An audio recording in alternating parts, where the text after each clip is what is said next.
Indian രാഷ്ട്രീയത്തിൽ ഇനി എത്ര കാലം ബി.ജെ.പി. യുഗം തുടരും? പ്രതിപക്ഷത്തിന്റെ കാത്തിരിപ്പിന് എപ്പോഴായിരിക്കും ഒരു വിരാമം ഉണ്ടാകുക? രാഹുൽ ഗാന്ധിക്ക് എന്തെങ്കിലും പ്രധാനമന്ത്രിയാകാൻ കഴിയുമോ? രാഷ്ട്രീയ നിരീക്ഷകരും വോട്ടർമാരും ഒരുപോലെ ഉറ്റുനോക്കുന്ന ഈ ചോദ്യത്തിന് കൃത്യമായിട്ടുള്ള ഒരു ടൈം ലൈൻ പ്രവചിക്കുകയാണ് രാജ്യത്തെ പ്രമുഖ തെരഞ്ഞെടുപ്പ് വിശകലന വിദഗ്ധനും ആക്സിസ് മൈ ഇന്ത്യ മേധാവിയുമായിട്ടുള്ള പ്രദീപ് ഗുപ്ത.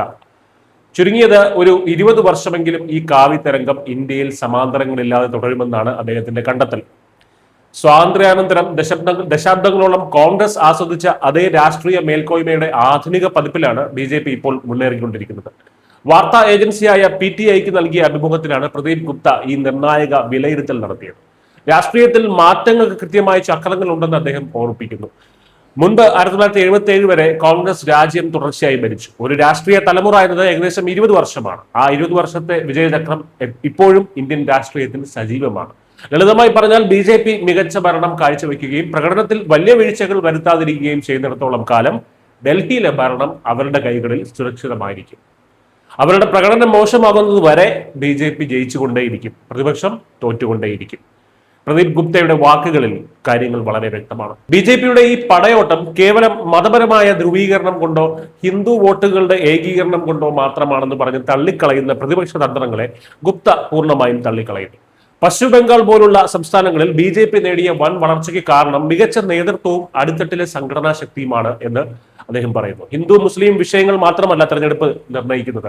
ബി.ജെ.പിയുടെ വിജയത്തിന് പിന്നിൽ ഹിന്ദു വോട്ട് ബാങ്ക് മാത്രമാണെന്ന് വാദിക്കുന്നത് ആ സംസ്ഥാനങ്ങളിൽ പാർട്ടി നടത്തുന്ന വികസന പ്രവർത്തനങ്ങളെയും കഠിനാധ്വാനത്തെയും വില കുറച്ച് കാണുന്നതിന് തുല്യമാണ്. പ്രധാനമന്ത്രി നരേന്ദ്രമോദിയുടെ ജനപ്രീതി, ആഭ്യന്തരമന്ത്രി അമിത്ഷായുടെ അജയ്യമായിട്ടുള്ള സംഘടനാ മികവ്, RSSന്റെ ശക്തമായിട്ടുള്ള ശൃംഖല എന്നിവയാണ് ബി.ജെ.പിയുടെ ഈ പടക്കുതിരയ്ക്ക് വേഗത കൂട്ടുന്നത്. ബംഗാളിലെ തൃണമൂലിന്റെ ഭയപ്പെടുത്തുന്ന ഭരണരീതികൾക്കെതിരെ ജനങ്ങൾക്കിടയിലുണ്ടായ അതൃപ്തി കൃത്യമായി വിനിയോഗിക്കാൻ ബി.ജെ.പിക്ക് കഴിഞ്ഞതും ഈ മികവ് കൊണ്ടാണ്. സംസ്ഥാനങ്ങളിലേക്ക് നോക്കിയാൽ വരാനിരിക്കുന്ന 2027 ഉത്തർപ്രദേശ് നിയമസഭാ തെരഞ്ഞെടുപ്പിൽ മുഖ്യമന്ത്രി യോഗി ആദിത്യനാഥിന് കീഴിൽ ബി.ജെ.പി. തികച്ചും സുരക്ഷിതമാണെന്നാണ് ആക്സിസ് മൈ ഇന്ത്യയുടെ ഡാറ്റ വ്യക്തമാക്കുന്നത്. എങ്കിലും UP രാഷ്ട്രീയം എപ്പോഴും വോട്ടർമാരുടെ പെട്ടെന്നുള്ള വികാരമാറ്റങ്ങൾക്ക് വിധേയമാണെന്നുള്ള ഒരു ജാഗ്രതയും അദ്ദേഹം പങ്കുവയ്ക്കുന്നുണ്ട്. അതേസമയം പഞ്ചാബിൽ AAP, കോൺഗ്രസ്, ബി.ജെ.പി. സഖ്യം, അകാലിദൾ എന്നിവർ നേർക്കുനേർ പോരാടുന്ന ചതുഷ്കോണ മത്സരമാണ് നടക്കുന്നത്. അവിടെ പ്രതിപക്ഷ വോട്ടുകൾ ഭിന്നിച്ചാൽ ചെറിയ വോട്ട് വിഹിതം കൊണ്ടുപോലും വലിയ അട്ടിമറി വിജയങ്ങൾ നേടാൻ ഭരണപക്ഷത്തിന് സാധിക്കും. മറുവശത്ത് കോൺഗ്രസ് പാർട്ടി ഇപ്പോഴും തങ്ങളുടെ പഴയ മോശം ഭരണത്തിന്റെ പ്രതിച്ഛായയിൽ നിന്നും പൂർണ്ണമായും മുക്തമായിട്ടില്ല. ജനങ്ങളുടെ നഷ്ടപ്പെട്ട വിശ്വാസം തിരികെ പിടിക്കാൻ അവർക്ക് ഇനിയും ഒരുപാട് വർഷങ്ങൾ അധ്വാനിക്കേണ്ടി വരും.